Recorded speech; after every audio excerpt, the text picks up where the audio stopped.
Hello, hello, good morning. Good morning, good morning. Kakain tayo ng agahan, guys. At ngayon ay medyo parang ayaw ko munang mag-tinapay. Gusto ko yung rice, na kunting rice. So, gumawa ko ng simpleng chow fan. Rice chow fan. Simpleng rice chow fan. Ayan. Meron po siyang nilagyan ko siya ng patatas. At saka mayroon siyang minced pork. Mayroong bell pepper. At yung green peas. Ayan, tapos nilagyan natin ng pampalasa yung konting soy sauce lang. Ayan, ito yung kakainin ko ngayon sa aking breakfast.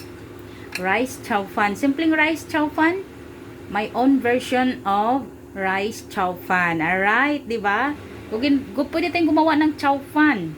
Hindi naman ito, malapit lang siya sa fried rice. Pero ang kakaiba niya ay meron siyang nilagay na mga pork, diba? Mga sauce, tomato sauce, mga ganyan, mga soy sauce, oyster, ganyan. So, ito yung ating breakfast ngayon. My own version of rice chow fan. Okay. So, ang ating drinks naman ngayon ay parang naghahanap ako ng medyo may lasang chocolate. Kaya, mag-Milo tayo. Mainit na Milo drinks. Ayan, diba? Ito to, M-I-L-O. M-I-L-O. Walang asukal po yan, guys. No need na lagyan asukal ang M-I-L-O. Kasi, ano na siya? Mayroon na siyang medyo matamis-tamis. Ayan. So, kain po tayo. Try natin ang ating simpleng rice chow fan. Ayan, may minced pork po siya. Ayan po. Tsaka mayroon siyang diced na potato. Ayan po. Ayan, ang dami. Try natin. Ito naman siya. Parang amoy kalderita. Pero okay na lang, at least may pagkain ka, no? No need namang mag-iinarte, no? At sarili mong version yan. Sarili mong version ng paggawa. So, alam na alam mo kung ano yung lasa. Tanggap na tanggap mo yan. O, diba? At lagyan pa natin ng ayan.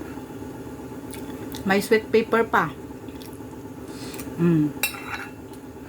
Sold na ang ating agahan. May tinapay ako pero bukas na lang yun. Parang nakakasawa, parang lagi nilang tinapay, no? Diba? At inom tayo ng mainit na Milo. As in, mainit. Mausok pa.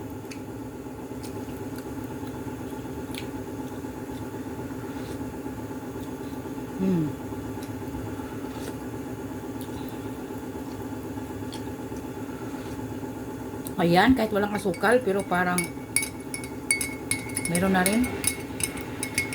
Nalasahan ko yung matamis-tamis na rin siya kahit walang asukal.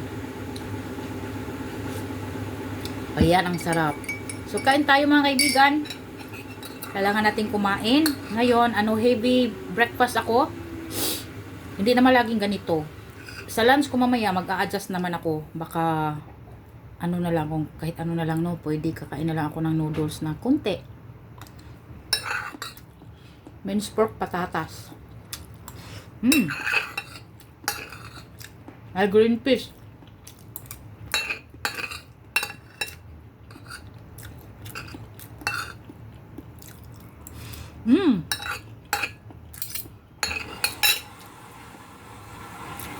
Heavy breakfast tayo. Kayo, anong agahan nyo, guys?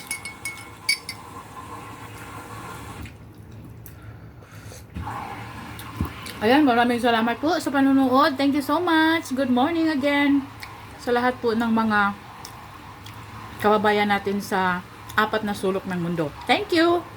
Ingat po kayo.